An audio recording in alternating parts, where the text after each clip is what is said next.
good. He is looking whether he is good. He's answering all time compliances. All time compliances. All time compliances. हम लोग को audit करने का काम है ना. प्रसाद साहब, हम बोला कि ऑडिट करना जरूरी है ना.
किस कैमरा में लिया? दो पहले देने के बाद बात बाकी क्या भाई? ये लड़का समझता नहीं है. I have not changed. Okay, 15 साल में अगर तुम सोचेगा that I have changed. पहले लेने का कुछ इसका बाद में देने का.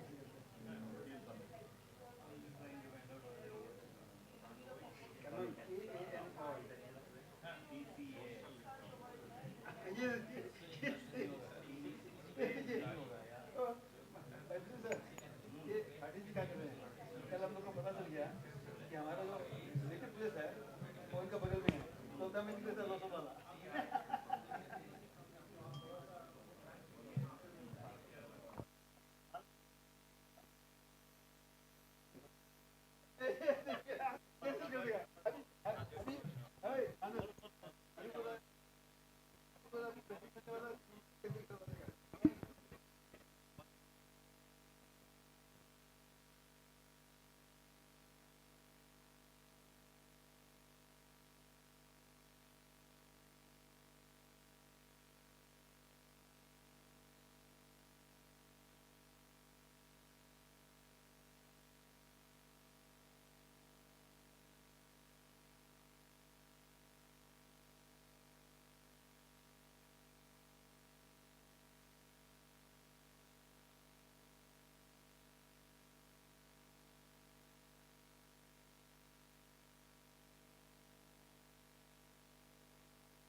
Good afternoon, everybody. May I request all of our participants to kindly join us at the auditorium so we can commence our proceedings for the day.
Thank you.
Good afternoon, everybody. We will now get underway with our next panel discussion, go-to-market, building a repeatable sales engine. I'll request all of our participants to kindly join us back at the auditorium once again.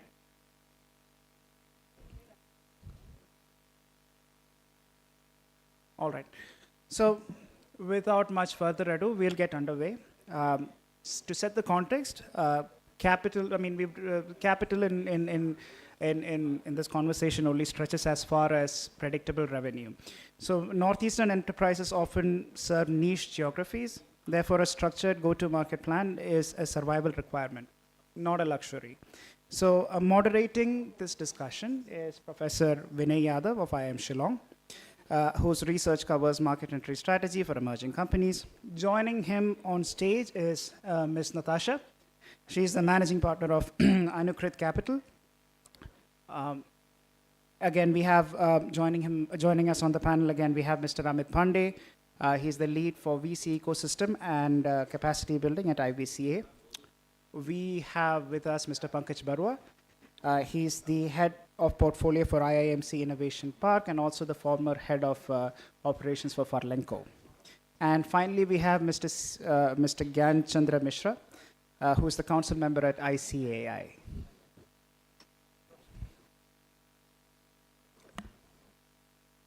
All right, over to you, sir.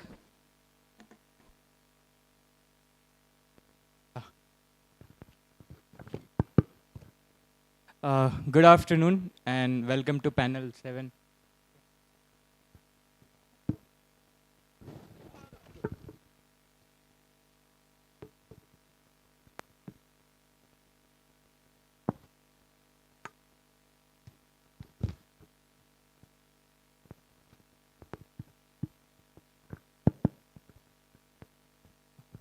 Good afternoon, everyone, and welcome to panel 7 of Northeast Conclave 2025. I'm Professor Vinay Yadav from IIM Shillong, and it is a privilege for me to moderate this session where we'll be talking about go-to-market strategy, building a repeatable sales engine, right? So, my friends, when I hear about good startup, I really get excited.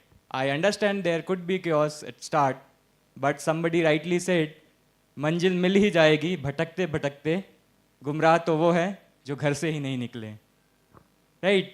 So, okay, so when we talk about startups, I understand they have good energy, right? And they have ideas. But what happens is that unless you convert this innovation into a sustainable business outcome, it doesn't make sense. And to do that, you need a reliable, repeatable way to make your product reach to customer, right? And for that, we required different go-to-market strategies. There are standards framework in literature. People often talk about 4 Ps, which revolve around product, price, place, and promotion. We have ADA, which is nothing but attention, interest, desire, and action. There is something important in context of startup, which is nothing but hub spot where you identify, align, design your journey, you choose your channels, and then finally you track the matrix. We have several other like 3W, who, what, where. We have sauce, we have lean. So all these things are there. In spite of having all these, what has happened is that Northeast region, whether you take any of examples, whether you take some well-being entrepreneurs from Sikkim, or you take natural product from Nagaland, or you take bamboo innovation from Assam, or in fact, you take Khasi cooperatives from Meghalaya.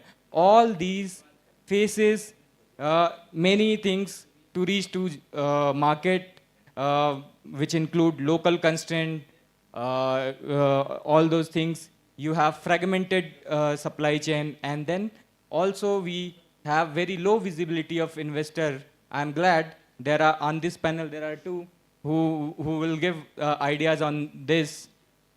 So what we are going to do here is that we are going to find out how to build a repeatable go-to-market strategies, how to blend technologies with the local wisdom, and then how the investors, incubators, and institution helps the entrepreneurs in these regions. So with me joining is Natasha. She is managing partner at Ankurit Capital. Then we have Amit Pandey, is lead VC ecosystem and capacity building, IVCA. And then we have Pankaj Barua. He's a head portfolio IIM Calcutta Innovation Park. So I'll start with Pankaj. Sir, I would like to ask, what are the most important pillars of GTM, especially from the region, from Northeast perspective? So, so the way I will actually frame this is that that we do not really actually, when I actually talk to the starters, I do not say that, okay, fine, this should be your strategy or that should be your strategy. No, I always tell them, please build a framework that is repeatable. When they talk about repeatability, it should be a framework, something that they will keep repeating. Okay, fine, this works, so let's use this framework over and over again. So just talk about, I'll just take 1 minute to talk about Faldenco. So I was part of Faldenco in the founding team way back in 2011. It was India's first furniture rental company, and we bootstrap angel funding, and by 2014 we got a Series A fund, and this year we were proud furniture sponsors of Royal Challenger Bangalore. Probably that's why they won, I don't know. So talking about the framework, so whenever we talked about the go-to market, right, we said, okay, let's close everything else, let's start from the scratch, right? We asked a very few basic questions internal. So we used to work in teams, as in, we had a proper team where everybody comes together and it's not only the responsibility of the marketing team, not only the responsibility of the growth team, it was like, it was a team altogether, the entire organization. Because if the entire organization doesn't work together, then just one team will be pulling everybody else, and then the organization doesn't really move forward. So our frame was very simple. We just took care of 5 pillars, right, of which you already mentioned. So number 1 is the customer. Like, which customer segment are you targeting right now? Obviously, it depends on a lot of things, like depending on the money you have in the pocket, like a lot of other things. So you always start with the customer segment. Which customer segment are we targeting right now? So obviously, you always start with the low-hanging fruits, and then you start going upwards. So as you go upwards, you require a ladder to go up, which means that you need more capital, more structure, probably more team. And then you always follow very simple, something that entire organization will understand, which is the 4 Ps. Just remember the 4 Ps, that, okay, for that particular customer segment, what is the product that you're launching? As in, what is the customer need you're doing? So just for example, when we did in Bangalore has got bigger houses. Our furniture used to be slightly bigger. But the moment we launched in Mumbai in 2015, I call it Bombay, in 2015, we realized that all the products have to have wardrobe, and all the products have to have multiple functionalities, and they had to have become smaller. So entire new product range was introduced, right? Because the customer's need was something else, right? Price. So again, when you're launching a product, people are price sensitive. So what we did was that, okay, launch packages so that, we sell more product at a price which people feel that they're getting value for money. Promotion, how do you do it? So when you're going to a new city, so obviously, you have to do some. So we recently launched in Kolkata where we put a sofa on top of a taxi, a yellow taxi. When we launched in Mumbai, they used to have tab cabs in those days. Just like Miru, so there's a tab cab. So we, on the backside of tab cabs, we put our furniture. It looks like as if the passenger sitting there is actually sitting on a sofa and not inside the cab. So we did that. So it's to have promotion, like how we do it. And depending on the customer, obviously, right, there's which channel you're using. And so those 4 Ps we used to do, and this usually used to work for us. Just keep it simple so that everybody understands. And obviously inside that, inside product, inside price, inside place, inside promotion, there could be multiple strategies. Now that let the individual teams, the specialists take care of that. But as a framework, just remember this basic framework that usually used to work for us. And that's what I tell every Northeast entrepreneur when they come to us. So what happens is sometimes there are so many low-hanging fruits, especially if it's a new product, that you feel that what am I doing is going to be right. But the moment you come out of the comfort zone, you try to go to a new market, then all the fruits are way up there. Then suddenly you realize that I've launched a new market, I've spent so much money, but again, the money spent and then the customers are not coming, the CAC goes up, all of those things happen. So just remember the framework, do your research, sharpen the X, and then go and cut the trees. Thank you. So that was spot on, and you made my job easier. I'll move to, yeah. I wanted to ask you, you said you were part of the founding team at Furlenco. And Furlenco, as you know, I see a lot of students over here. They would like to get inspired with the startup journey and ecosystem. So how did the idea of Furlenco come about? Because they were looking at this audience of, students or young professionals who keep moving from different cities. Absolutely. They need these. So how did it come up? Because that could inspire some of these budding young minds to entrepreneurship. So a lot of time, thank you, Natasha, for asking this. So a lot of time what happens is the genesis of the problem is your own problem. It didn't happen to me actually. So Ajit was actually a classmate, project mate of mine who was in GS in US. So when he shifted to India, he decided moving the furniture is very, anyway the houses in Jersey were bigger, so he said, I'll sell it there and come to India. And when he came to India, anybody who knows Bangalore, as in, the only place where you can get furniture are the tent walas in Shivaji Nagar. Okay, so he realized that there's a big challenge there, right? As in, for 6 months or something, you're not getting furniture. So we started with, they realized somebody like him, there are a lot of expats and there are relocation companies. So we started with that channel, that there are people who are actually looking for this solution and don't have an option right now, a good feasible solution. And everybody is struggling to find a fully furnished house. Or we're just living bare minimum with one sofa and one bed. So we decided, okay, fine, let's target that market. Okay, and that's what we did for 2 years. And then Lightbox, the ex-Sherpalo guys, they came into the scene. And they told us that, okay, fine, it looks very interesting. Okay, but this is a niche that you're serving. Where is the customer segment? The customer segment is India, and that's when we actually decided, okay, let's do that. One of our seniors, actually, he won a few crore rupees in Dubai Mulm lottery. We made him an angel investor because we were out of money. We had only 5,000 rupees in our bank by December of 2013 after paying all the vendor payments, anyway, the salaries were minimum that we were paying, as 15,000, 20,000 in those days in Bangalore. So still then we ran out of money, but we got 1 CR from a very generous senior of ours, of course against equity. And with that money, in the next 6 months, we proved that the Indian market, there's a demand in the Indian market. So during that time, we also learned a lot about, okay, what exactly the customer is looking for. So after we got the funding, we trimmed down our furniture.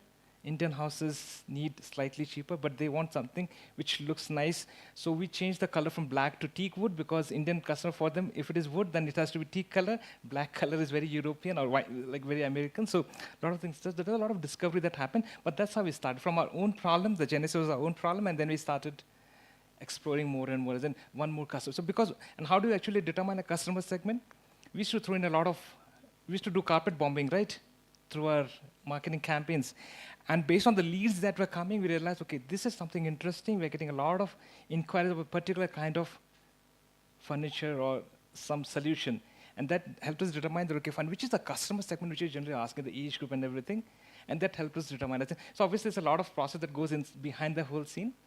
But that's what I hope that answers. Yeah, so that was really interesting question. And I'll just extend on him what he said.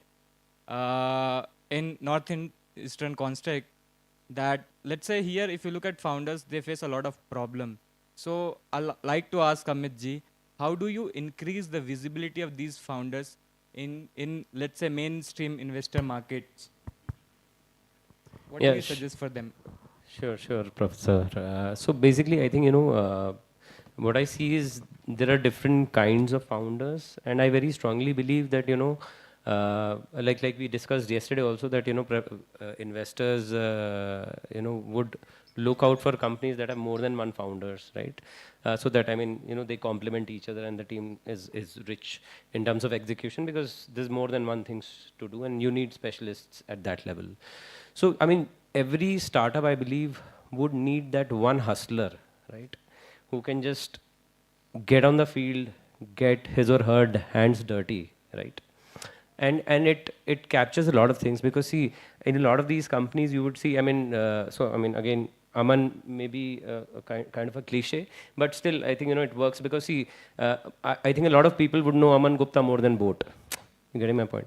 So the value that the founders can also create through their own thought leadership is a massive boost to the brand in that sense. And people may initially associate with people, because people associate with people, right? Going back to Simon Sinek's why, what and how, right? So why would anyone associate to a brand is kind of due to the quality of a product or service or the people that are behind. One great example is our current government, right? Everybody loves Modi ji, and hence BJP. So I think there are different types of co-founding team members in any team, and you need that hustler who can really go out and build the brand, speak to the investors, and then most importantly, I think the playbook is ready. Even if you go to your first institutional round of investment, whether it is an angel investor also, you need to create a business plan that captures all the relevant things, starting from TAM to whatever. If you are building a business, then definitely there is some revenue stream that you're targeting. At times, I think a lot of people miss out on building businesses for businesses. I think passion and businesses should not be mixed, in my opinion. Whereas Pankaj ji figured out there is a challenge, but I'm sure they also saw the business opportunity behind that, because like he mentioned, India was the TG, right? So I think that is again something very important. The founder should have a very audacious goal. Otherwise, venture is out of the scene. Ventures or investment bankers or venture capital investors or angel networks will not invest in mom and pop shops, right? They will invest in companies that have really big, audacious goals, and hence, they have to work on those, ideas that they can market well also. And generally, I think, audacious goals are better marketed than, smaller ideas. So, I mean, those are 2 cents. Right. Very valid point. So I'll just like to ask Natasha ji, right? Let's say for founders from this region, how can they make the GTM strategies more attractive so that investors funds in their ideas? Thanks, Vinayji. I think if I talk about founders and GTM strategy, I see a lot of students, entrepreneurs here, and I just wanted to do a raise of hands and ask some of the students here, how many of you are, because I am Shillong, which is one of the most prestigious institutes, how many of you are from Northeast, and how many of you are not from Northeast? You're sort of here because you got selected to the prestigious institute, and you're sort of making the most. Okay. Actually, So I see quite a few hands being raised, and it's a great thing. You are at IIM Shillong, and I have your eminent professor over here with me also. You should actually think and question yourself, how can you make the most of your student experience as valuable as possible, from a startup standpoint. I know one of the students asked me, how do you sort of break into VC or get into the startup ecosystem? The most important thing for you is that rather than be a job seeker, you should have a mentality of being a job creator, right? This very much resonates with Honorable Prime Minister's Viksit Bharat mission, that we need a nation of job builders, right? And entrepreneurship is the way to go. And the government realizes it. And that's why we're doing a very special segment for startups over the past 2 days to encourage the local entrepreneurs and the ecosystem over here. And for those of you who are over here, you are quite bright. That is why you've made it over here. You should look at the local opportunity which you're being presented in the Northeast. So I see that the audience for beauty, women fashion, that segment is very huge here. Like, you have a huge appetite for that ecosystem. But I really don't see any local winners, I don't see any local brands which have emerged from this region, right? And you should really question yourself, how? If Vinita from Sugar can create a brand for makeup, right? I think she's also from one of the IIMs. She's from IIM. Yeah. And this is one of the largest markets, and you're sitting over here, right? So you as a student should try and see how you can capture this big market and big audience over here. You understand the market very well. You're sitting in the market, rather. You engage with the ecosystem better, So how can you create for something for this Northeast region, which primarily has become a user for a lot of the larger brands out of Northeast? Why don't we have local brands, right? So you should take up that audacious task. Like he was saying, they saw an opportunity, they faced a problem, they saw an opportunity, and they went ahead and they sort of started doing it. So I think entrepreneurship has become quite mainstream, and there's the amount of subsidies, I was just discussing this with Amit yesterday, which startups get in Northeast, I don't think you will get anywhere. Whether That's it's absolutely Delhi, correct. If I list it out, your GST is nil for almost 3 years. You get half your rentals covered by the government. You get interest-free loans available by the government, right?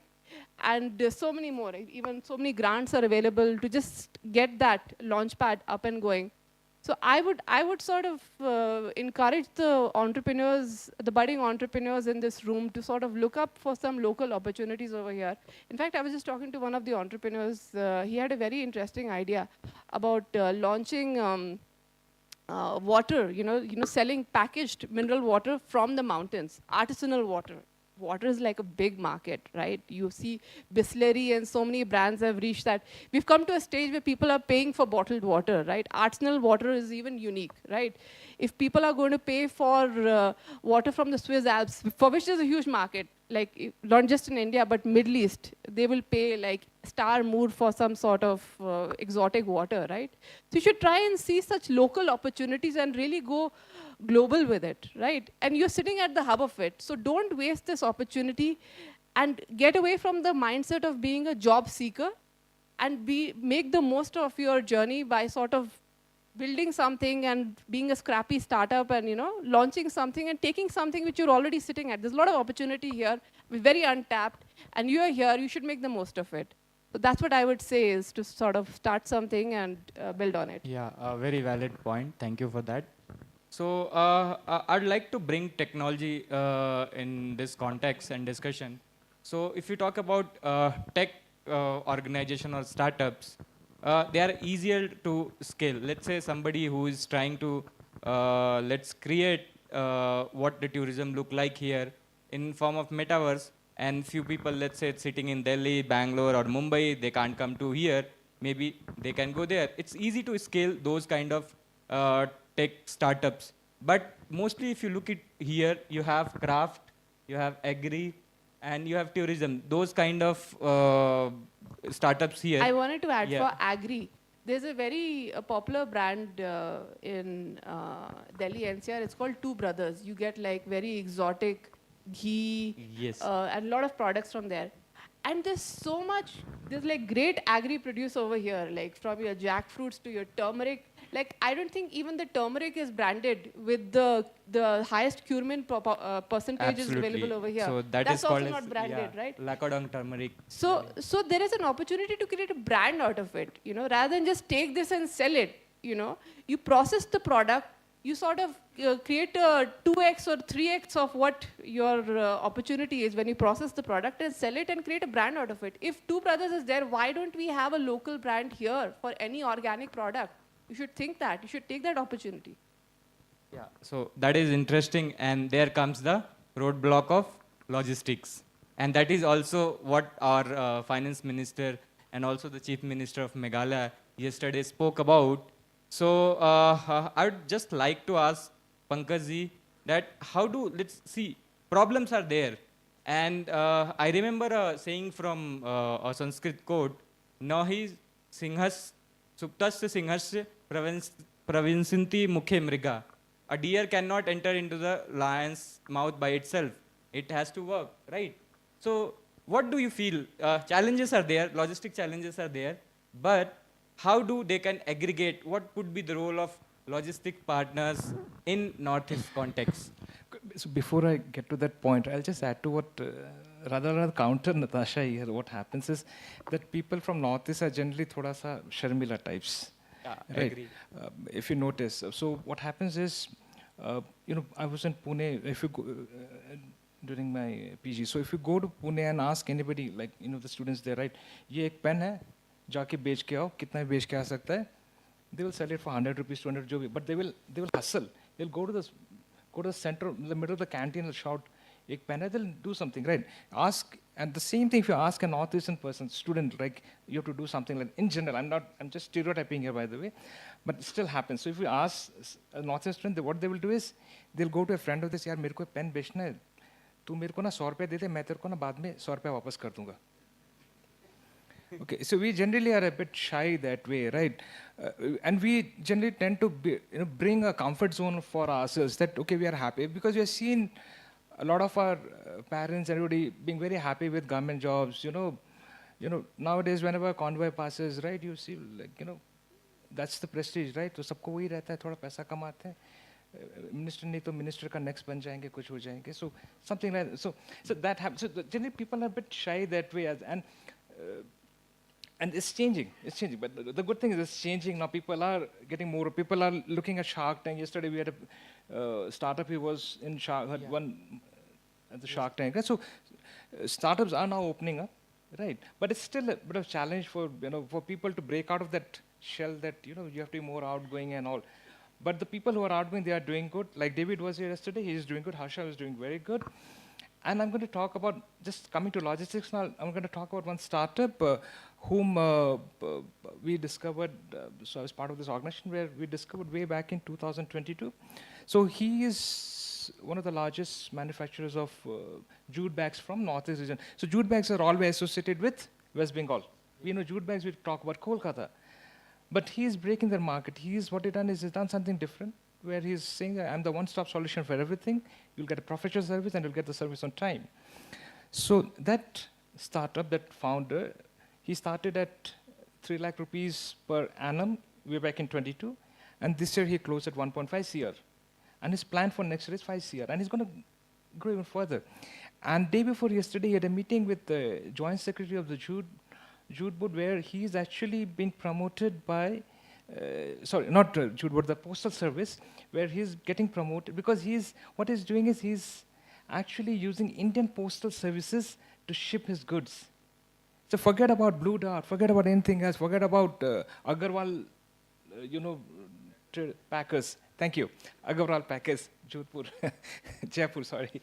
Forget about all that. Use Indian Postal Services. In fact, when Mr. Ashwini Vaishnav, so our Honorable Minister, posted the Indian Postal Bill, the 4 entrepreneurs are mentioned. He was one of them, Syed from Golaghat. And he is one of the highest user of Indian Postal Services to send goods out of, actually, India. Now, forget, like, outside of India, he's one of the highest senders, like an exporter, like in terms of volume and all. So look at that. There are a lot of opportunities that we just need to explore. So maybe, hopefully, when people like Syed will set that example, they say, look at the good things that we can do. Let's not rely on the conventional method, right? Now, the rail connectivity has become so better now. The roads are getting better. So it is slowly getting better and better. But again, there are a lot of challenges, like local challenges in terms of union or in terms of price not being flexible. Those challenges are there, and I'm just hoping that slowly and slowly with government intervention, things will get better. That's my hope. The challenges are there because what happens is supply chain is 2 ways. Right? There is an incoming supply chain, the outgoing, basically, when you have to sell the product. So if the incoming, because of the farther a place is, right, when the incoming supply chain cost goes up, right, you become less competitive when you have to sell your product outside. Your margins go. So those things are there, but hopefully with more and more, when people exploring more and more avenues of sending the product outside, it will get better. Thank you. So that is a very interesting story, and a valid point were made by Pankaj. I'm so sorry. I just want to add. There's another thing that is happening. One of the actually, he's my junior from college. What he's doing is he's actually building a Uber for river transport. So now the biggest challenge, Pranto is not here because Pranto's organization uses, they use river transport big time. Those big pipes and all, they don't come by roadways now because those very massive, right? Our roads will cave down. So they come by river. So what he's doing is the whole Guwahati to Kolkata through Bangladesh corridor is open for business. Whatever else is happening, but that corridor is always open, right? So what he's doing is he's using taking these barrages and all those vehicles and encouraging the local farmers who are very close to the river Brahmaputra to use his services at a much affordable rate. Now, biggest challenge for him to actually get people who are slightly inland to come. So there's a 2-pronged supply chain issue, but he's trying to, hopefully he'll be able to solve that because our Honorable Minister for Inland Transport is also from Northeast India, Mr. Sonowal. So hopefully things will get improved from there. Thank you. That's very interesting. So we are running out of time. I'll have just a quick question to all my 3 co-panelists. What do you think that one big mistake people make in execution of their GTM strategy? Natasha ji? I'll go last. Yeah, okay. So I guess maybe Amit ji could start. So I was, while also listening in the 2 days, actually, I've been, what I really want to emphasize is that, we should not be afraid of making mistakes, first of all. I think the biggest mistake that we do is not making any mistakes. And the biggest mistake is not trying out stupid ideas, because generally audacious goals seem very stupid initially, right? I mean, pick out any big brand. It would have started off at a point where, you know, most of the people would have said no to it. I mean, same happened to Uber, right? Naval Ravikant shared his whole journey, how, you know, he was rejected by every prominent investor when he reached out for Uber, and then, you know, he made like 3600x on that idea, which was so stupid. Same happened in India, like, you know, a couple of angel investors backed Ola, and they ended up making like 2000x, you know, 1500, 2000x returns. It was very stupid. Why will anyone back such an idea? So I think, you know, create stupid ideas is what I will say. And, you know, be really audacious and don't shy of making mistakes, because, you know, those 9 mistakes will lead to the 10th success. You know, I mean, you know, infinite examples like that everywhere. So I think that's my, you know, piece on that. Yeah, that's interesting. Pankaj ji? So, And especially you can curate your answer with northeastern context, like here what people make mistake in their GTM executions. Yeah. Add that northeastern context also. What I've been seeing since yesterday, you know, there are certain patterns sort of in the northeastern belt, which I highlighted yesterday also while talking. You know, it's the ratio of women to men is really good here, right? And I mean, in the context alone is what I'm saying. You know, that's a very rich sort of a society that we are talking about. Some points were highlighted yesterday as to how it's very close to, you know, some of the overseas areas to export some of the products which are well accepted, you know, because of similar sort of regions. So there is huge sort of potential of not just maybe, you know, looking at Delhi, Bombay, Bangalore, but overseas markets as well, building from here. So I mean, from a northeastern context, there are also many ideas, but one has to really get down, you know, and get their hands and feet dirty to build those ideas. There is no easy entrepreneurship. Entrepreneurship is never an easy path. So, you know, people, you have to really get down, you know, and you know, build some of those things grounds up. Thank you. So if I have to present the final words, so what happens is in Assam, we have this thing called PCO culture. You know, PCO culture. What happens is, if there's one successful business, everybody will copy that. Right? So that's a big challenge. Somebody does see something interesting, they don't plan, they just copy. That's one challenge. The other challenge is, which again I have to say that I'm just simplifying it. The other being that there is over planning. We're just planning too much, doing too much research, and then we are not lean enough. For a 2-people organization, we are not lean. That's the biggest tragedy that we can have. Right? This is what I've noticed. So as in, don't copy and don't like think too much. Go create a hypothesis and prove it and just keep moving. I think that's something that should work. We should follow the lean model is what I would tell everybody. Thank you. I would say that I would agree with what he's saying. You should entrepreneurship is like, it's at the spur of the moment. You know, you see something, it resonates with you and you just want to solve for that particular problem or opportunity which really inspires you. So don't spend a lot of your time in planning and execution. No, entrepreneurship is not about that. Entrepreneurs they will jump out of a window and they will make a parachute on their way down. That's what entrepreneurship is, right? Don't worry about failing. Startups is all about pivot. The most successful startup you'll see has easily done like a couple of pivots. This is not key. If something doesn't work, no problem. Break things fast and move on, right? And if I talk about the Northeast opportunity, this is Honorable FM was talking about ONDC yesterday, and ONDC is really disrupting the logistic ecosystem. You know, so you should, some of the bright young minds over here should sort of see how this logistic challenge, which is very big for the Northeast, could be solved for using tech, using aggregation, using warehousing technology, right? How could you streamline this cost of logistic to get it down? Right? So, and in today's age of AI, you really don't need to be so heavily dependent on tech. Your codes can sort of self-create themselves using AI. You don't need to know coding as well, right? It doesn't take much to launch a startup. You just need to find that right passion, right opportunity which you feel is the right trigger point which resonates with you, and just go ahead and plunge into it. Talking about ONDC, another opportunity I see is Nama Yatri has done very well in Bangalore. And they have now scaled to Delhi also. They have raised Series A within like an year because they leveraged the DPI of the ONDC ecosystem. Rather than providing a commission to the cab drivers, they give like a fixed fee, right? That's the model which is coming up. So some of you should sort of try and see, why don't you have something similar over here?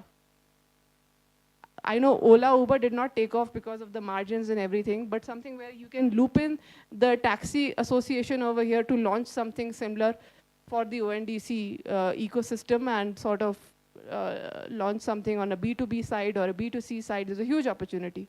So you're sitting here, you understand the problems much better here, and you know what's happening outside, so make the most of it while you're here. Thanks. Interesting point. I'll just add 2 points to her discussion. So recently, a few days back, IICA has officially joined ONDC. So that is a good news, especially for people or entrepreneurs over here. And another context is a study carried in one of the foreign universities about the planning, which you said. What happened is that a professor gave a task to his class, and he grouped the class into 2 groups and said that, okay, you take this soil and you have to make a pot. Whichever groups makes best pot, they will win this. Okay, so what one group did is that they just did all the planning, they studied different things, and first initial few days, they were given 10 days of time. In first 8 days, they just did the planning, and after that they started. What other group did is that from the day 1, they started doing the work, and finally when the result were announced, it was found that the group 2, who has, without not much of research and planning, who have started doing the work, finally they were able to find a good pot. So, and the group 2 won. So that is what you have to make your hand dirty. You have to do the task in order to succeed. So with this remark now, I'll like to open the floor for audience questions.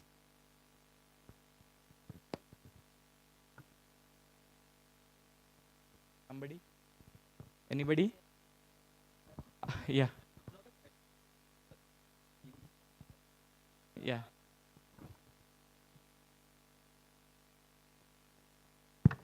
Yeah, so a while back, there was a discussion about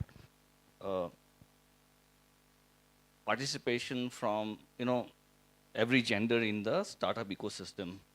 I think I briefly heard about that. So any guesses, what would that be for the Northeast? Leave aside Assam and Tripura, but the tribal states. DPIT, I think, at DPIT, the national best is, for rest of the states, excluding Northeast, is somewhere around 36, I think, last Startup India ranking framework, and that was Goa, I think. But if you take the Northeast, what would that be? Any idea? I'll give you a hint. For Meghalaya, it is 60%. 60% female, 40% male.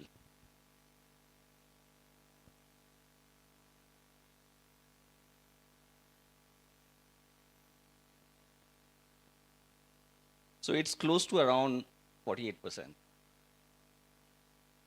So, and why I'm talking about it is that, sometimes we do not realize the strength that we have. There was discussion about the agricultural produce that we have, which are not branded, and we can really create meaningful and large brands out of the Northeast. That is one strength that you have. You also have this woman power strength that's already residing here. Majority of these Northeastern states are societies where women are given a larger, importance. But somehow, while they are doing their part, they still have barriers to cross, right? So that's something that all of us in the ecosystem who are trying to help develop this ecosystem are trying to figure out how to help them navigate that. But these are things that you need to find out, and especially the students here from Shillong. You need to go down and meet these people and figure out where the strength lies and try to help them in figuring out how to create a meaningful product or service using what they have. I think that would be the differentiator. So I think I wanted to just add that. Thank you so much. Yeah, thank you. So with that, I'd like to thank my co-panelists for their rich insights. I hope this will be really helpful for the audience. And if we anchor local knowledge, if we make use of right digital and supply chain enablers, if you have good, let's say, policy support and capital support from investors, definitely we will have many successful story from these reason. So with that, I'd like to thank everyone. Thank you. Thank you, Dr. Vinay, and all of our distinguished panelists. I'll invite Mr. Rajesh Batra to present our token of appreciation to all of our speakers today.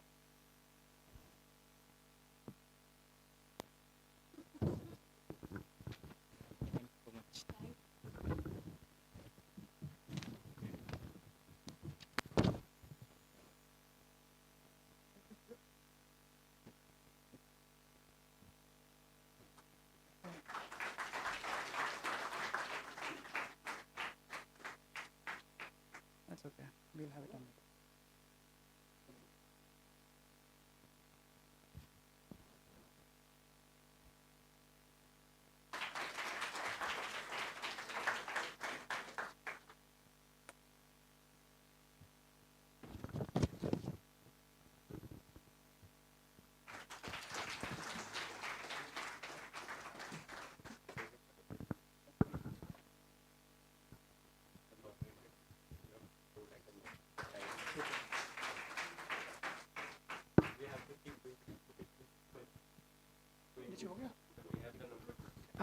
I'll invite all the speakers to join together for a group photograph.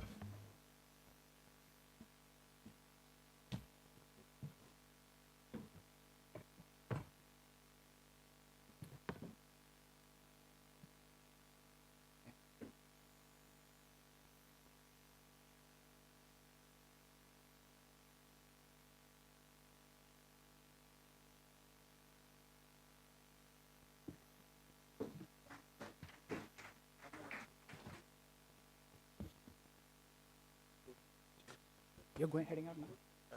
You too? Yeah. Okay, see you then. Thanks, Matt. My hands are a bit wet, but thank you. See you all again.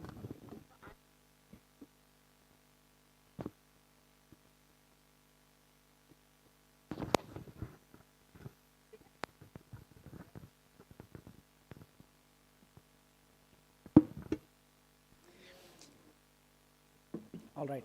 So we now move on to our next panel, enhancing skills for employability, opportunities, and way forward. To set the context, once again, talent remains a decisive comparative advantage for the region. Our next panel will explore how government programs, professional institutes, and industry can align curricula with market needs so that every graduate is employable and every venture is adequately staffed. For us, joining us as the moderator for today is once again Dr. Neeraj Gupta. He's the head of School of Corporate Governance and Public Policy at IICA. Please join us on the stage, sir. Joining us on the dais would be Dr. Theodolan Lingdo from IIM Shillong, Dr. Navdeep Singh Suhag, Deputy Director of MCA, Mr. Ranjit Pandey, former President ICSI, and CMA Chittaranjan Chaturpadhyay, Council Member ICMAI.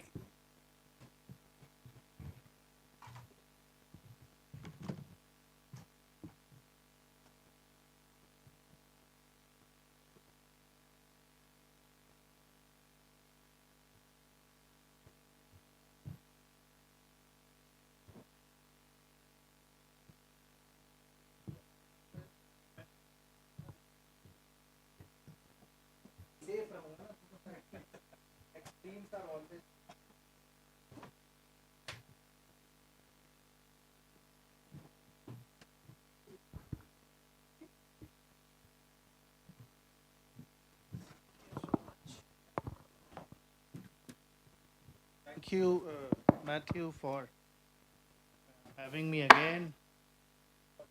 So, how's everything going? You all are enjoying the sessions? Okay, so this is the we have bright young students of IIM, and so these are the entrepreneurs in making. And here is the side where we have the real, fire, the entrepreneurs who are trying to self-actualize. So I welcome you to this panel with my colleagues on dais. To my right, we have Mr. Chitranjan Chattopadhyay, representing Institute of Cost and Management Accountants of India. He is member of the Central Council, the apex governing council for the institution. To my left, so he is representing one professional institute. As I mentioned during my last panel, we have a mix of regulators and professionals. Now, to my right, I have Dr. Navdeep Suhag. He is a government officer associated and working in Ministry of Corporate Affairs and leading a number of initiatives of the ministry, which are completely focused on youth as well as entrepreneurs. Then to my extreme left, I have CS Mr. Ranjit Pandey, who is the past president of Institute of Company Secretaries of India. So, dear friend, as the title of this panel goes, which says, enhancing skills for employability, opportunities and way forward. What I personally stand and understand as a teacher, what is the most important in a human's life is education. Education has many facets. We all get into the primary education. We all get into the secondary education. We get into the higher education. There are no limits to higher education, and everybody has to draw one's own canvas for it. Another aspect, which is a very important ingredient of education, is skilling. I give you a small example so that you differentiate the education with skill. You must have met a lot of mechanical engineers, automobile engineers, professional degree holders. But when I was young and I started, driving car, because I could own one after accumulating some money, Maruti 800 kind, smallest car, and I went to a workshop for the first time because the tire of the car got flat. So there was a Chotu who was working over there. You know Chotu, I mean, this is a very popular term, and there are no boundaries to it in north, west, east, everywhere. So the car mechanic shop owner sent the Chotu, okay, the tire got flat, you repair. So he came with a pana to open the tire, and he could not because the size didn't fit to the size of the bolt, the nut, which was there in my car. He went back, he brought another one. That also didn't fit. He went back, he brought the third one. That also didn't fit. He went back and brought the fourth one. Somehow it worked, and the tire, he could open the tire, and then the puncture was, fixed. And that's the learning was, he may be educated, but he was lacking skills. Because just by optics or observation, or just because of a specific nature of a work, he could not understand what size fits what. There are panas of 12, 13, 14, 15, 17, 18. And trucks may have a bigger sizes as well. So what I mean to say, the canvas of education is something which does not only rests with the formal set of education, it rests with much more, which comes from the informal sector, which comes from the special interventions of institutions like government and various private bodies, public bodies, multilateral organizations, non-government organizations. And it also comes from practice, where we say internships are important, or you go for on-the-job trainings and all these aspects. So now, we have a number of initiatives. Professional institutes have their own initiatives. We have two of them. The senior representative from Chartered Accountant Institute could not join for some health reasons, but you have two very finest professionals to guide what they have to offer. But before I go to them, I'll go to Dr. Suhag, because there is one very important initiative, and I don't want to unfold it. I mean, that has always been my teaching style of creating things as a mystery and then let curiosity begin. So I'm not saying anything. I wanted to hear, you should hear from the horse's mouth, a very key initiative focused on youth, which Dr. Suhag is leading from our ministry side. So over to you, unfolding that initiative. Thank you, sir, and thank you for such a wonderful context setting for this. So the initiative Dr. Gupta has hinted at, it's called Prime Minister's Internship Scheme. Now, it's a very good, I wouldn't say good or bad. It is to find out later. But it is an initiative by the Government of India wherein the government and the Ministry of Corporate Affairs is implementing this scheme. And the scheme is aimed at bridging the skill gap which is existing between our academia and our industry. It is one of the many steps Government of India is taking. But this step is aligned with the objective that when we go to the industry, for that matter, any industry, the perpetual answer or question is, which you can even witness at your homes, that we don't have skilled workers. Why in the urban in the urban centers we have things like urban company? Why these startups are getting successful? Because they are able to deliver skilled workforce to your doorsteps. Now the industry is facing a gap of skilled workers, wherein our institutions, education institutions, are churning out graduates, polytechnics, ITI pass outs and all that, but they are not able to get the job. So this is a paradox. We want skilled people, but our youth are not getting jobs. So in order to address these two issues, the Government of India introduced a scheme called Prime Minister Internship Scheme. Now, the scheme is very simple. And pardon me when I'm addressing the crowd of IIM, because when I come to the exclusions, IIMs and IITs and all the NLUs are barred from this.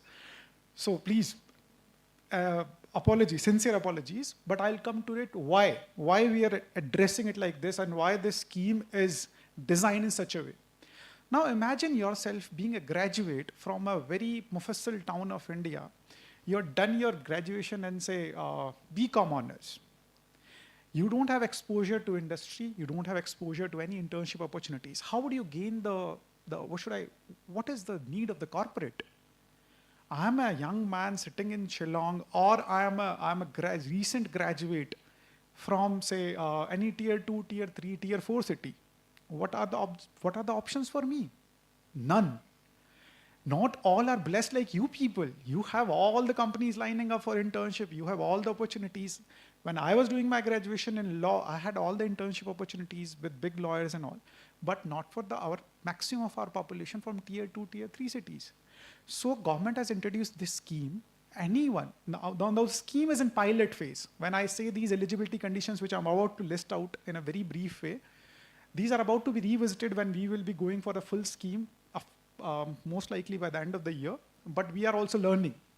So gone are those days when we are sitting in Delhi and implementing a policy without taking the feedback from the ground. So we are taking feedbacks. That's why we have brought in a pilot phase of the scheme. Right now it is pilot phase round 2. So the scheme is very simple. You have age group of 21 to 24. If you are 10th pass out or 12th pass out or a polytechnic certificate holder or an ITI pass out or even a graduate, you can apply through our portal for internship. Now, we have selected top 500 companies, so-called Fortune 500 companies, on the basis of their average CSR spending from last 3 financial years. We have told the companies to identify internship opportunities within their setup. So for example, industry wants the internship to be provided in, say, hospitality. So right now we have 25 sectors, from oil and gas to FMCG and hospitality. And they put it out on our portal.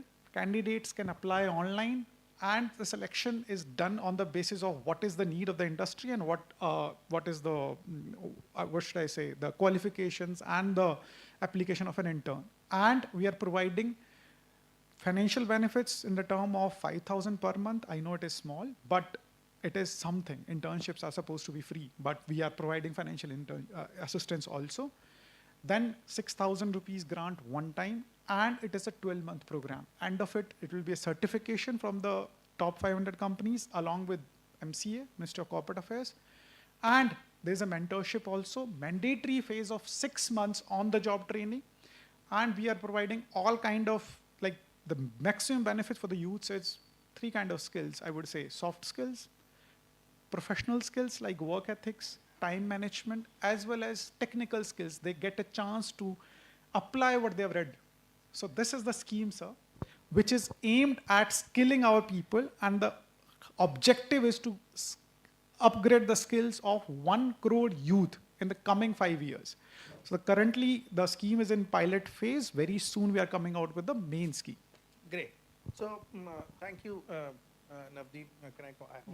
Sure, sir. Sure, please. So it's I'm a easier for student. me. Yeah. So thanks, Navdeep, for clearing the mystery that I created. Just one attention that I would like to attract from the youth available here, from the startup founders available here. See, it is very important to understand the fundamental premise which he has just explained, that even somebody who has done graduation or even in graduation or not even joined a graduation can take advantage of this scheme. Now, the advantage lies not in the monetary incentive that the government is providing through its own funds as well as from the CSR funds of the company. The advantage lies in getting closer to the functioning and working of companies. Because oftentimes we must have seen, you are, you are walking on the road and you see a tall building of TCS or Wipro or Infosys or Google, and you admire, and you just make your own imaginations what kind of functioning will it be.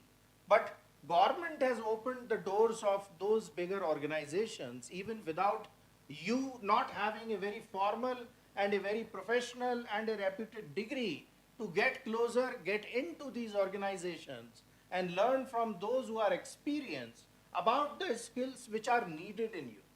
They will help you develop those skills so that after the duration of this internship gets complete, you are perfectly employable by any comparable, by those organizations or any comparable organizations or even better organizations than them. So that's the power which is being extended to you in this. But what comes as a building block, because I have seen and have worked very closely with NSDC. How many of you know about NSDC?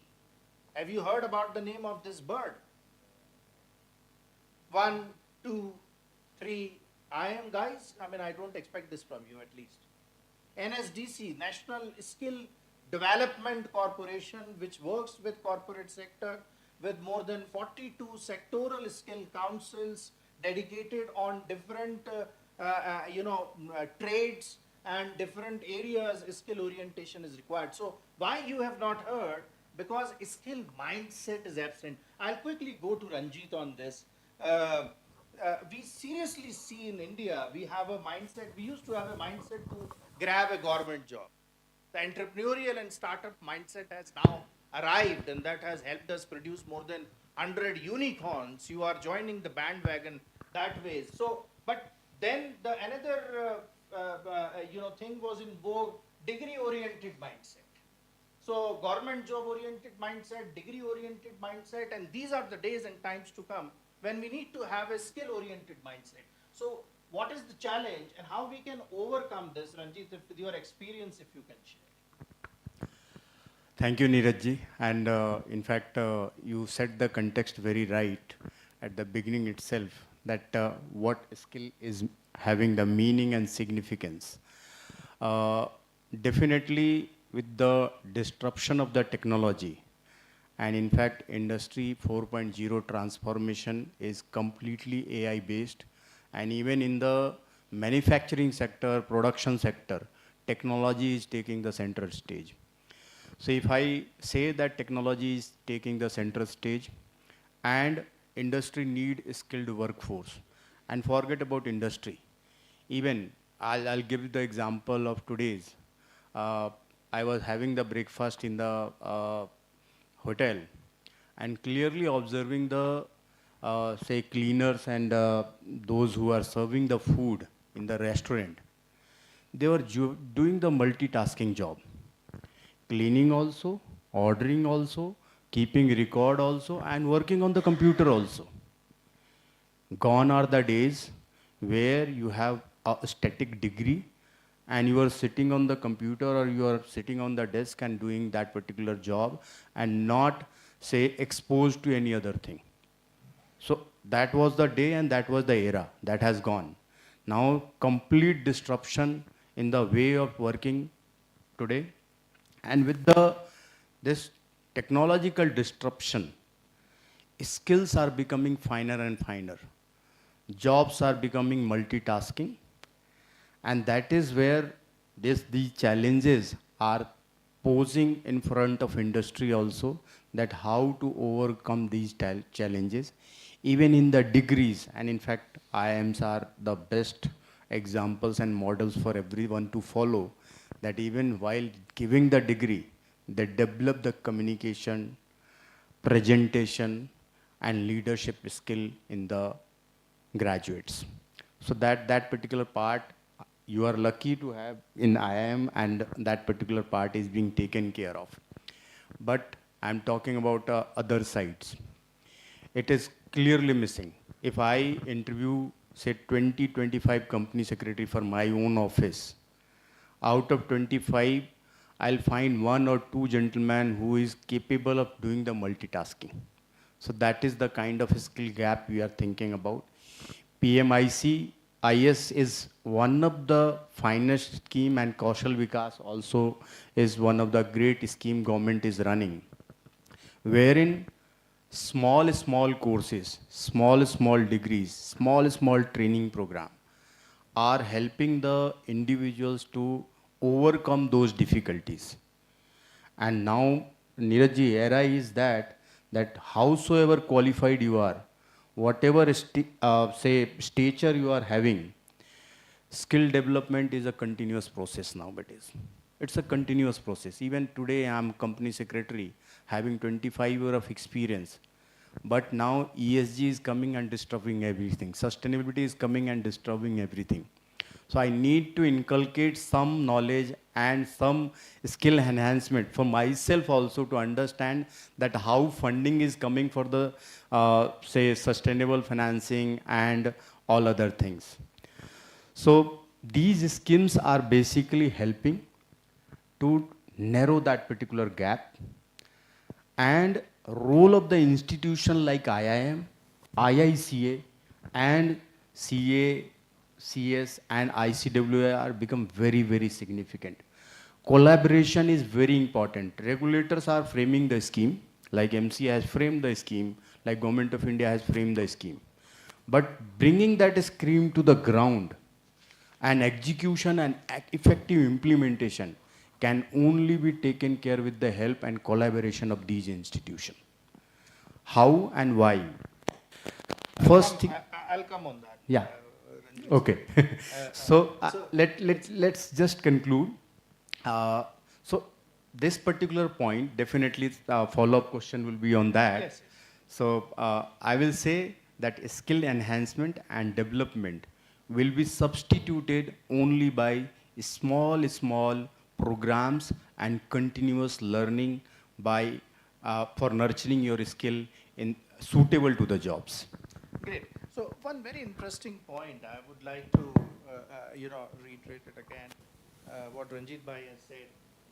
See, skill, degree is fine, education is fine, higher education is fine, but disruptions in many ways, technology he was hinting towards, the disruptions which are happening in in the socio-economic ecosystem, in the demographics. So these disruptions are the one which he is pointing out, requiring a skill orientation, even by those. When he gives the example of interviewing the company secretaries, he is indicating towards a fact that even after having education, a formal education and a degree, people are lacking skills.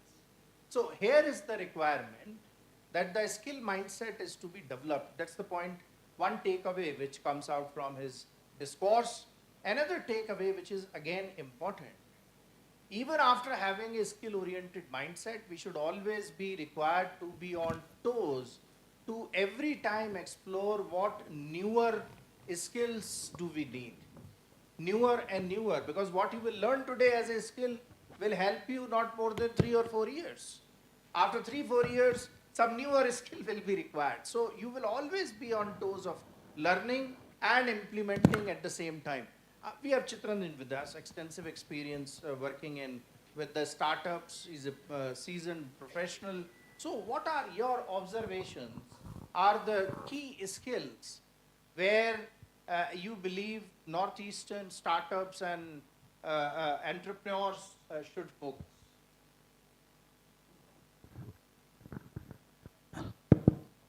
Thank you, Dr. Gupta. Very good afternoon to you all. First of all, I really remember this stage as one of the Tirtha Kshetra for us, because 10 years back, our 11th President of India, he was there here in this month, 27 July, he was here. So it's a great occasion, sir. You have given all opportunity for all of us.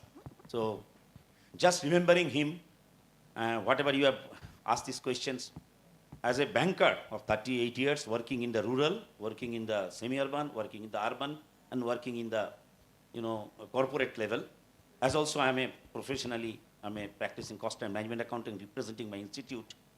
I can just advise you all, whatever skills are talked about, I think from the institute level, we have learned from you. It's not that we are not learning from you. You are also helping us to learn. Our institute, we are trying to connect with the dots with a smart concept. And today, that smart one has been converted to smart 2 for the entrepreneurs like you. Our smart, we are telling to our students, I think it's being taught everywhere, but I have just brought in this way. ACE stands for skilling, upskilling, reskilling. AIM stands for your mental strength with the mind management. It's very important for any student. And A stands for your attitude. Your attitude would be 100% positive. And then you are talking to the students that art should be a rational thought. And T stands for technically and technologically, you will be very, very strong. So if you just put it in your life, as Dr. Gupta has asked me, so I would tell, for the startups, it is already they are doing magnificent work. It's not that I am very much hopeful for this Northeast. Let me tell you, because I dealt with many companies in Northeast in my banking life, I have seen the strength what they have.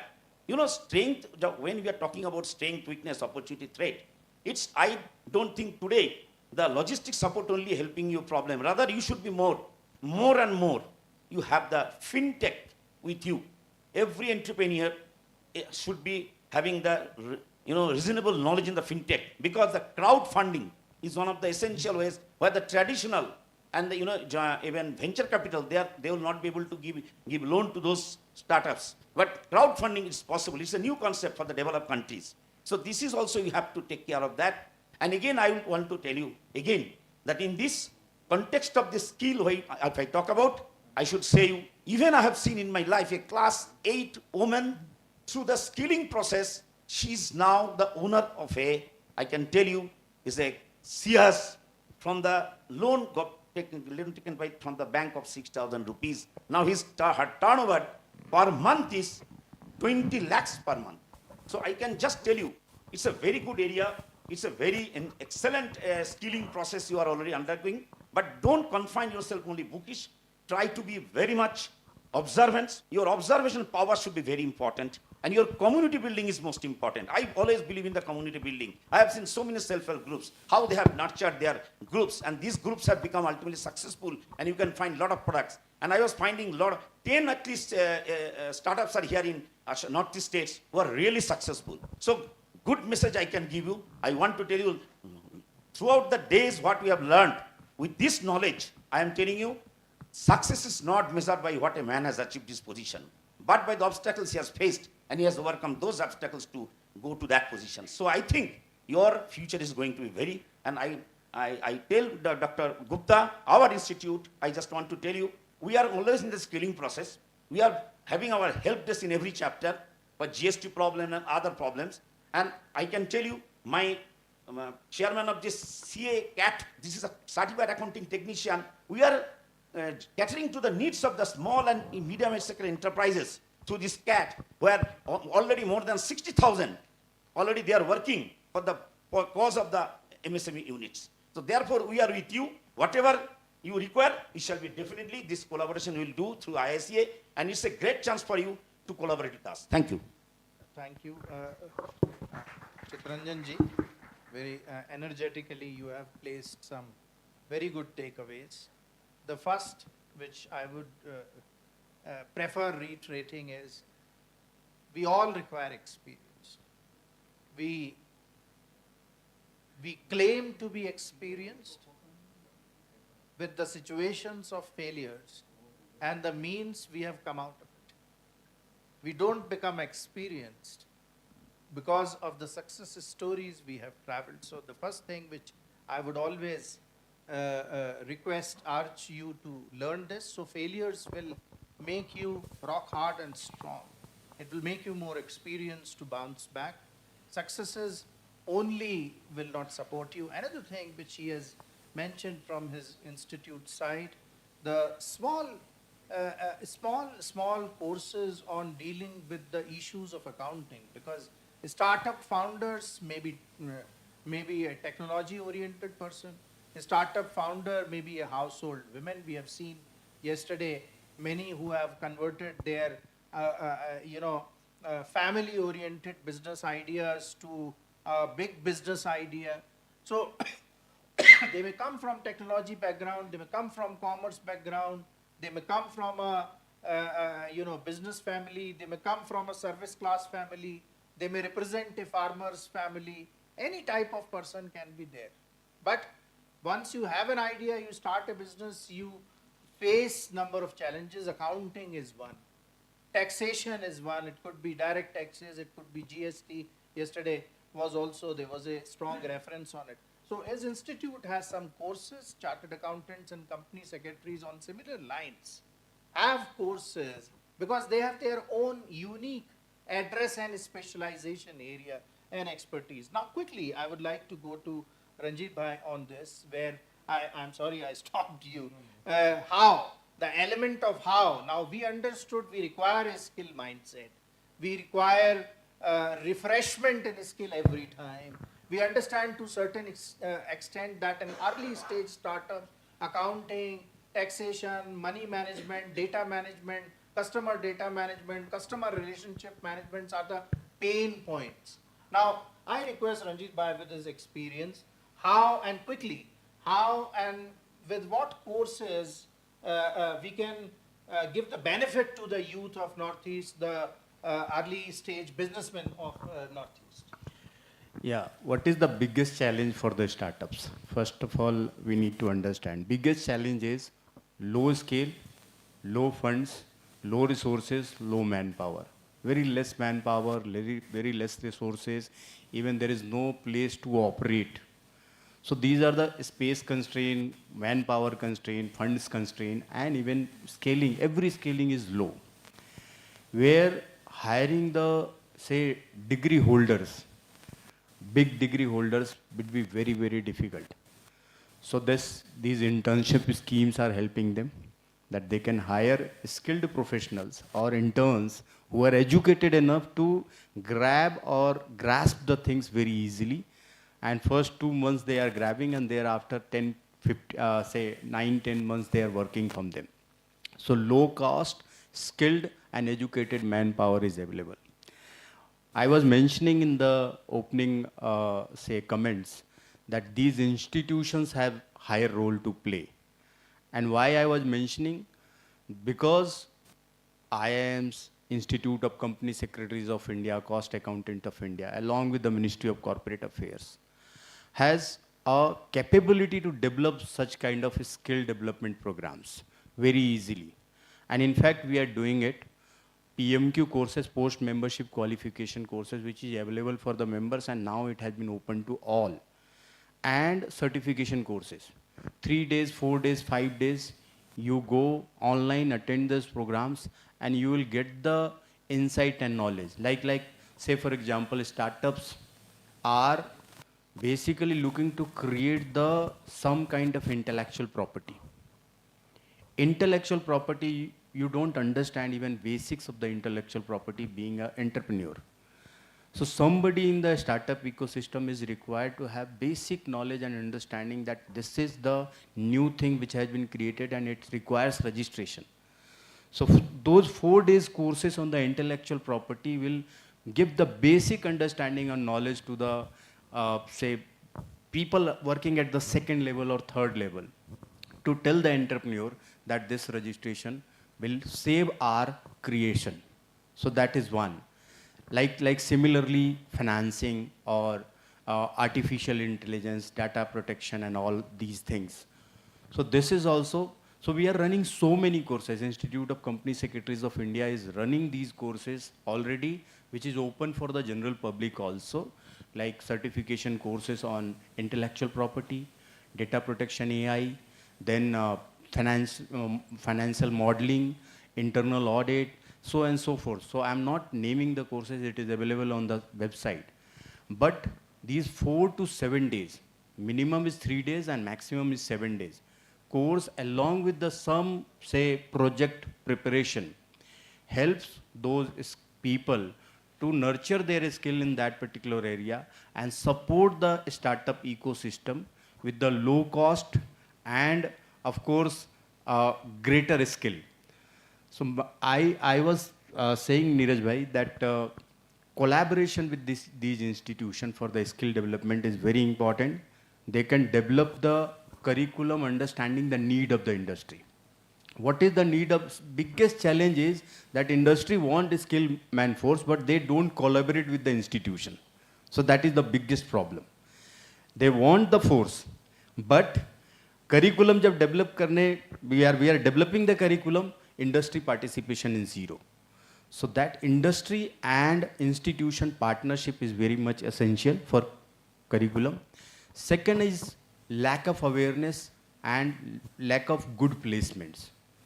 Skill identification, job identification, and thereafter matching the requirement and placing them to the proper jobs. That is the thing. So these two things, curriculum development, program development, and thereafter placing the right individual at the right place. These two things if we will be able to do, then we will be able to bridge this skill gap, and institution and everyone will be benefited. Yes, sir.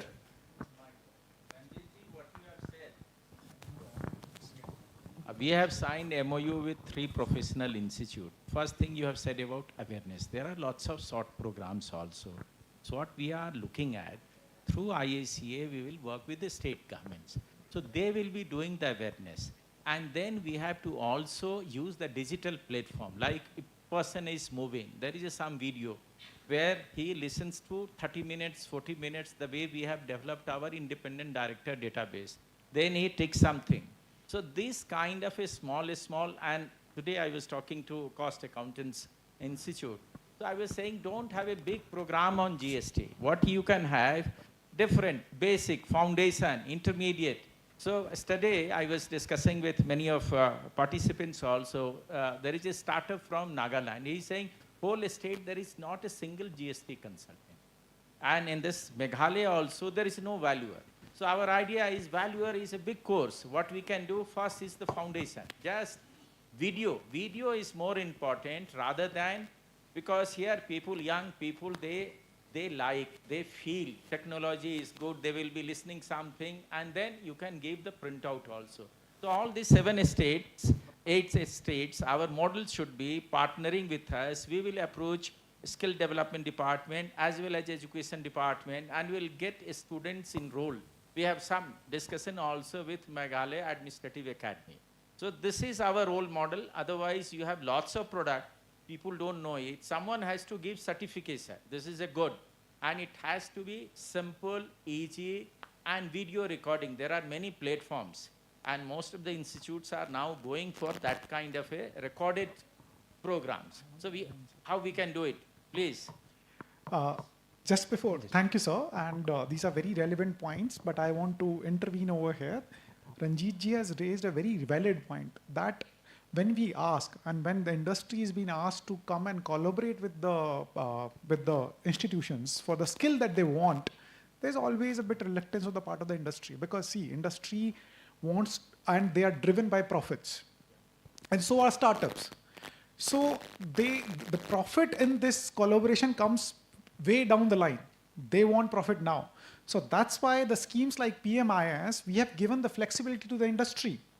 We give them entire flexibility to set the curriculum for their interns. It could be their industry-specific curriculum. It could be only thing that we insist on is to have 50% of the internship period on on-the-job training. So with that flexibility, we want industry to step up and identify the area in which they want their interns to, be trained. And it is resulting in.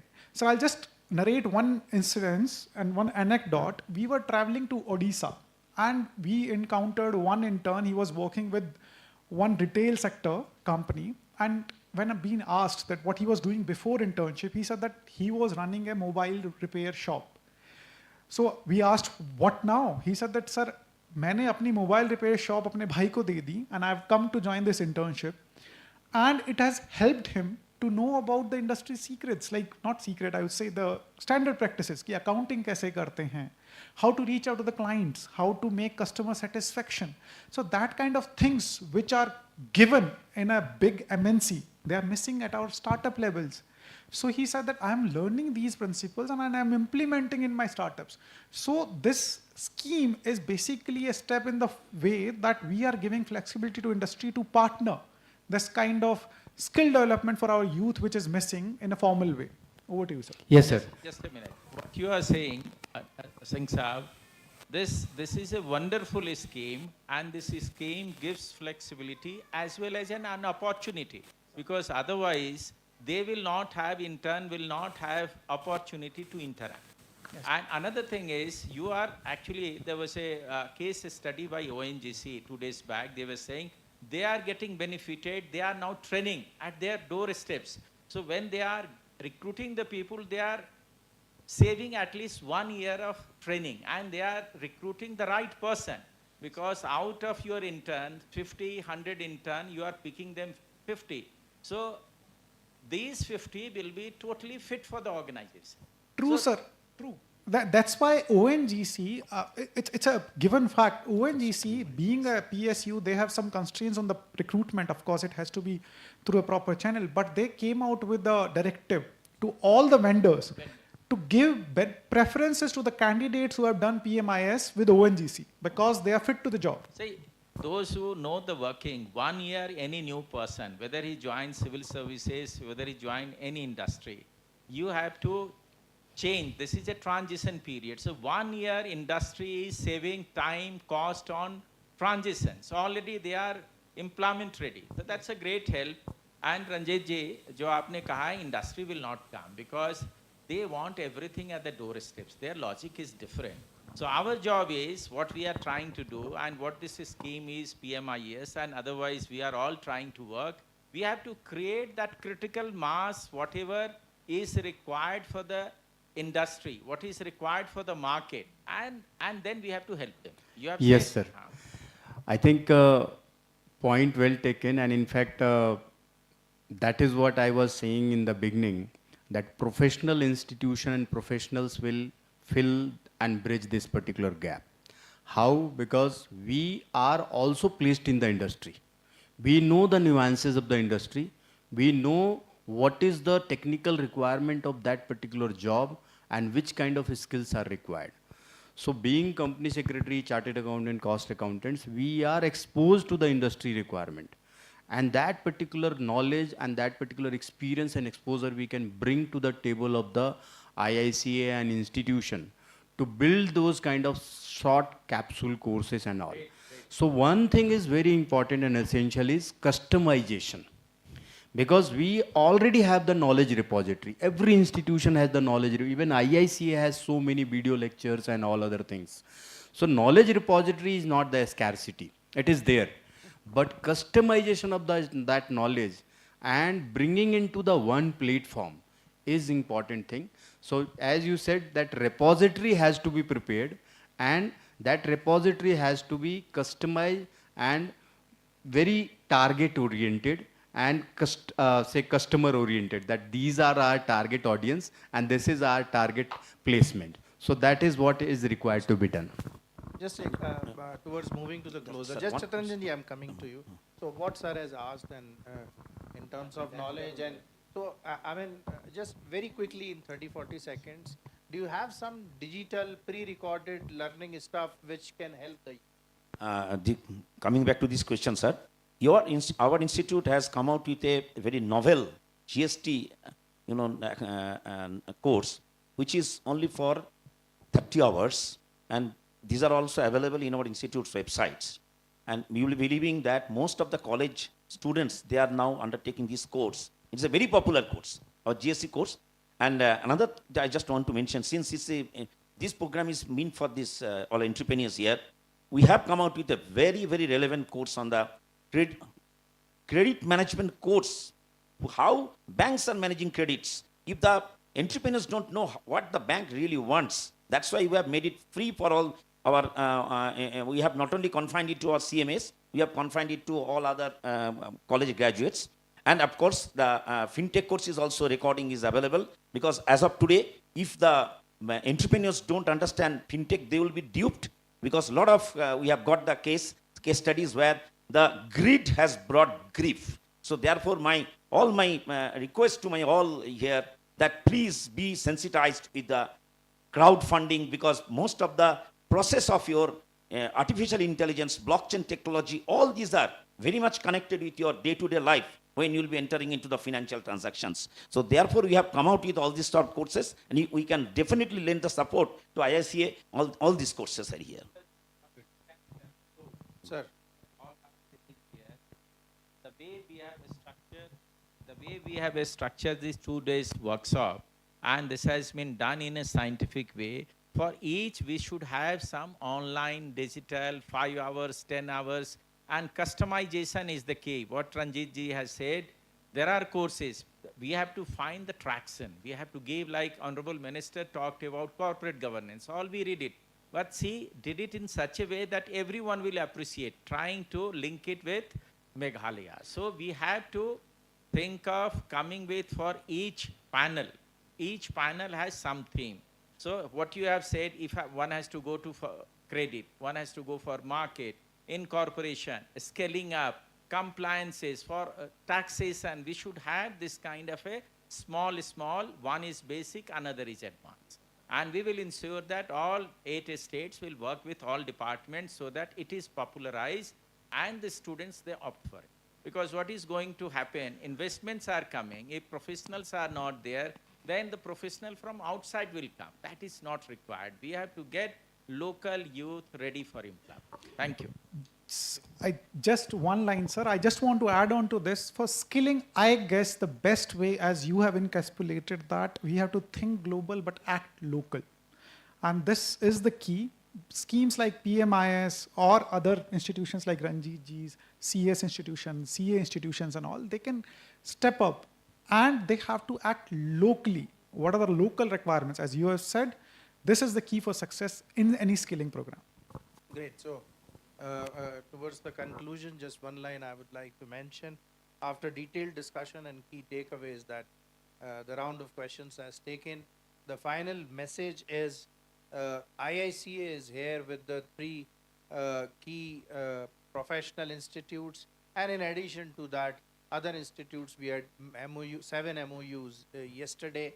The idea is to work with the local youth, startups, founders, entrepreneurs, small businessmen, early stage, mid stage, to develop the professionals locally, so that you depend on yourself, take benefit of the courses, what Chitranjan and Ranjit Bhai has said, what Sir has said as the requirement of going digital because of easy access and very economical cost. Even some courses, as Chitranjan ji was mentioning, the institute is offering free of cost. But because of lack of awareness or understanding what is available and where it is available, so IICA is here for that purpose only, to create your awareness. Everything one institution cannot offer. Collectively, collaboratively, we all will have to offer. But our role at the forefront will be to make you aware what you need and from where you can pick it up at a cost which is affordable, to have professionals, experts locally, so that we all could prosper and progress. So with this, thank you. I would like to thank and congratulate my peers. I would like to thank DG IICA for very interesting insights. I'm sure you enjoyed the session. Thank you very much. Thank you, Dr. Gupta.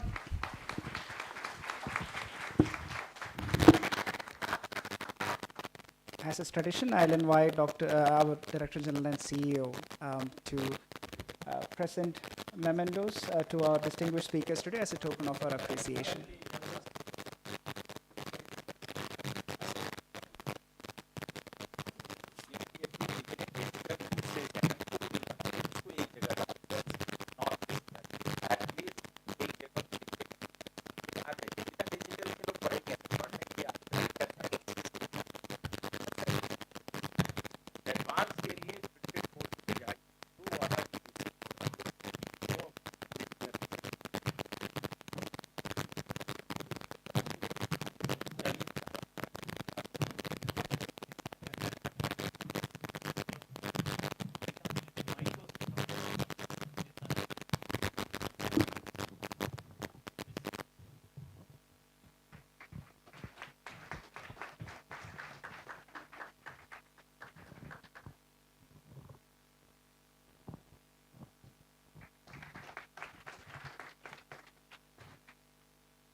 Is it on? Okay. Please have your seat. Front. Come. Please come. Come. So now this is time as we progress, as we are inching towards the culmination of this 2-day conclave. This is the time to felicitate those who have made it a success. And this is the time where all the people, those who have either put up their stalls, they have come here and attended, those who attended online. I was told in the morning that 890 people attended it online. Even that much was not available with us. So that itself shows how popular, how eagerly people were waiting for it. And now it is our turn to give them a big hand to who have made this project as a success. So the first, I would like to invite our colleagues from Prime Meghalaya, those who have worked intensely to support this initiative. We might be looking at the forefront, but the support was actually from them. So I would like to invite first Mr. Raina from Prime Meghalaya. We would like to facilitate, and we would request our DG and CEO to have the felicitation here, please.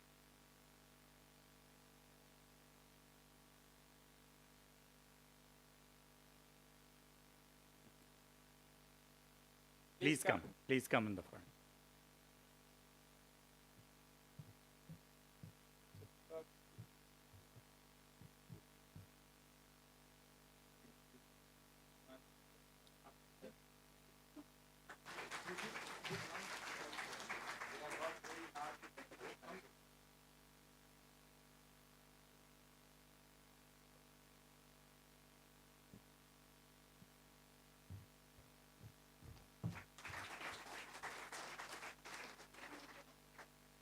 Prime was the real force behind this entire initiative, and it is.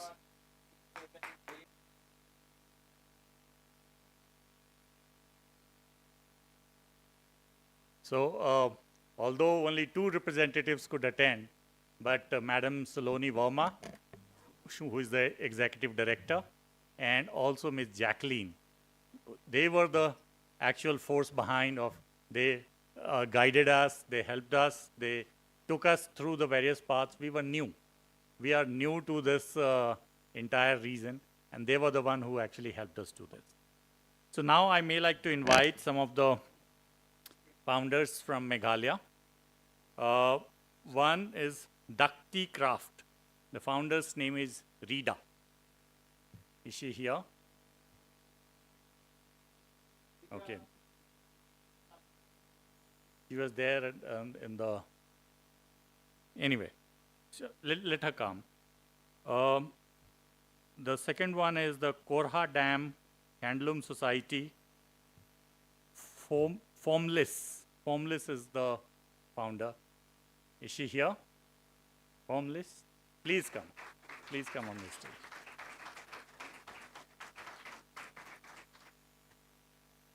And pardon me for my pronunciation, I'm not very familiar with this language.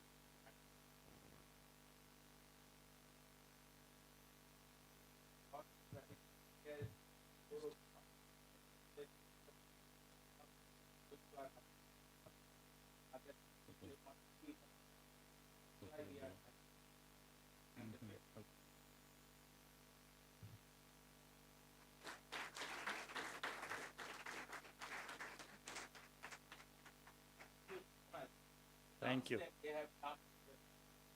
Right.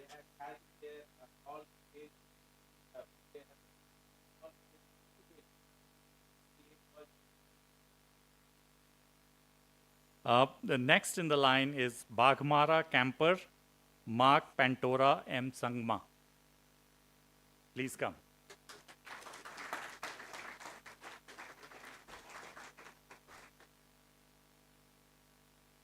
May I also request H.M. Hemming Mavi, Lal Hemming Mavi.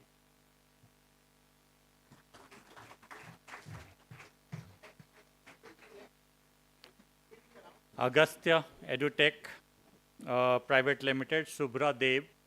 Subhra, can you come up forward, please?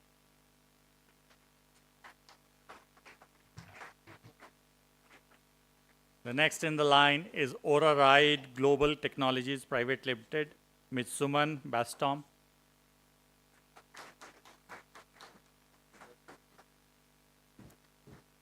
The lady in the limelight, OPE, Ope, Vifrenio Kiso. Please come forward, please. For just your information, Ope is the one which has been featured on the Facebook handle of the Madam Minister of yesterday's event. And she is the lady. Give her a big hand.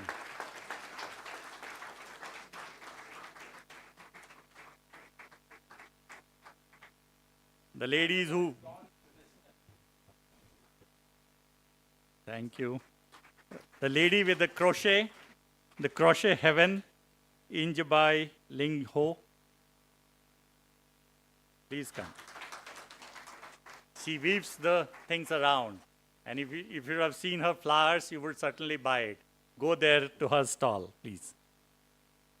C&C Hill Legacy, Malsalo Meninga, Papung Editech, Johnny,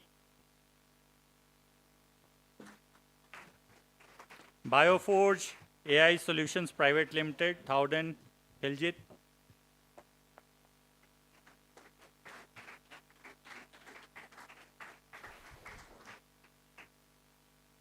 the guy with a wine, Norfolk Winery, Tony Partin.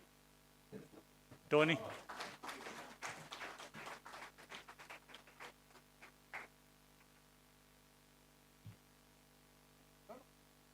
Johnny. Okay. Tony is also there.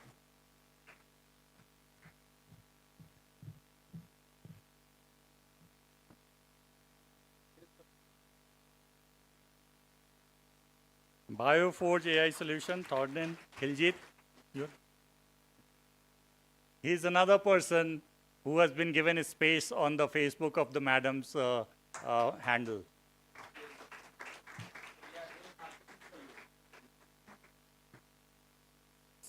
So our person with wine, Tony Pertin. Namsai Organic, Athena. Namsai Organic.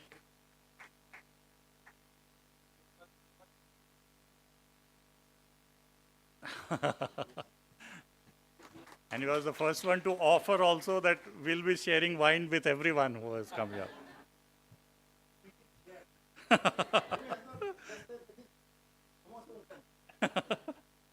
Namsai Organic, Athena.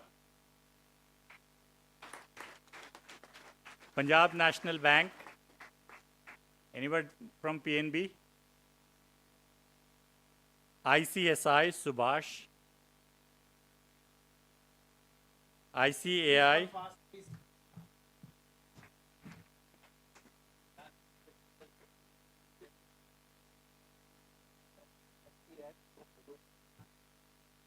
Ashan Goyal, ICAI. ICMAI, Abhishek Das. No, you are there. Please. All right. Please here. Abhishek will come? Okay. So I'll wait for him. Our Creations. Sukhat Das, Our Creation. Come fast. The person where Madam FM visited first. So, Our Creations. Dr. Sethi's Laboratories, Dr. Kalyan Sethi.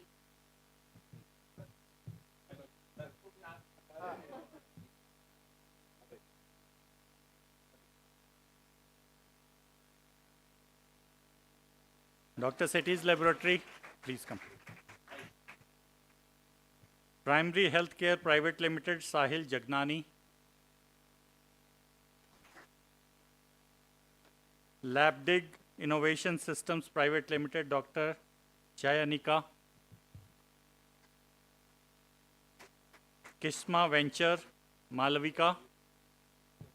Kisma Venture, Malvika, please come. Any crafter, Anshuman.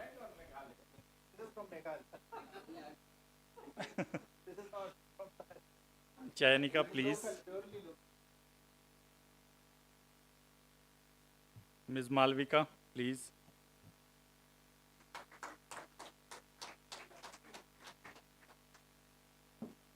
Chayanika, Ms. Malvika, then Anshuman. Devrai T. Devrai T.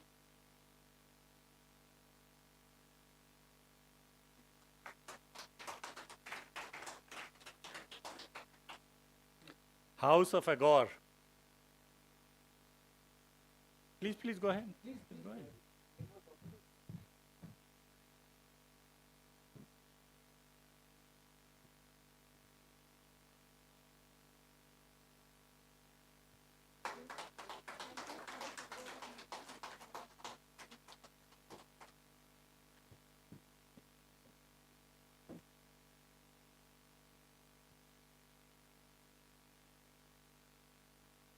You're right.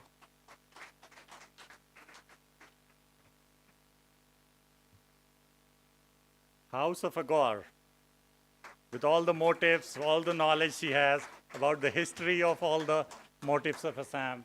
She is here. Give her a big hand. See.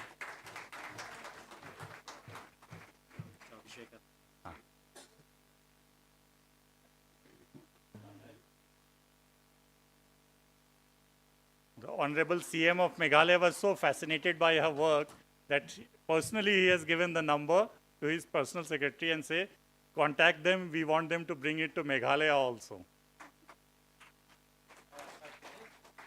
Mr. Abhishek Das, ICMAI. Now Prayukti Private Limited, Ajay Sahi. Lee Coop, Majuli Women, FPO. Lee Coop, Majuli. Bharat IoT.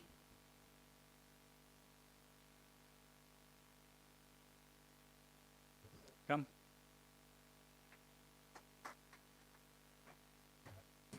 Please come.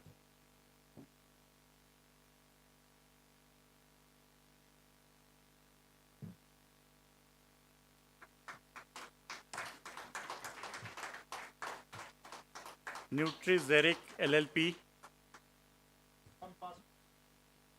Bharat IoT. Chinmoy.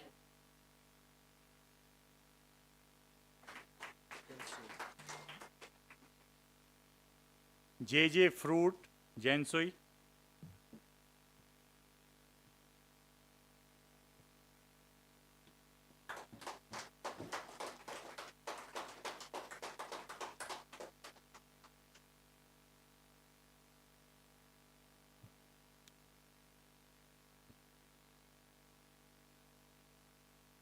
Please come, ma'am.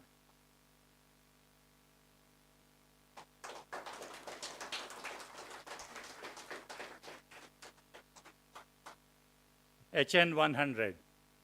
This is the final one with another winer.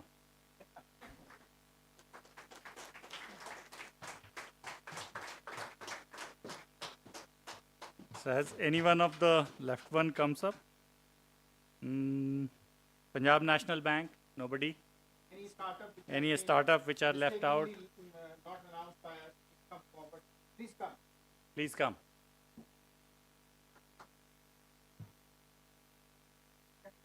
Please come. Let me. Yeah. Sure.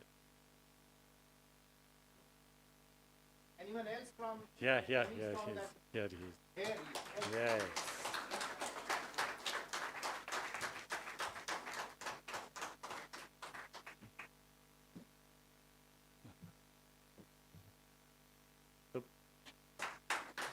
Now the final one is from Prime Rural. Give them a big hand. There were two people working together, showed good products, and everyone utilized them too. Prime Rural. Please come forward, Prime Rural.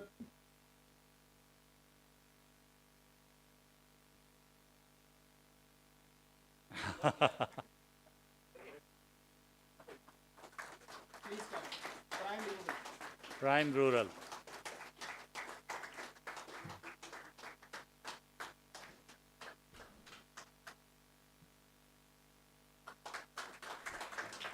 So with that, anyone else left? Anyone else? Please, please.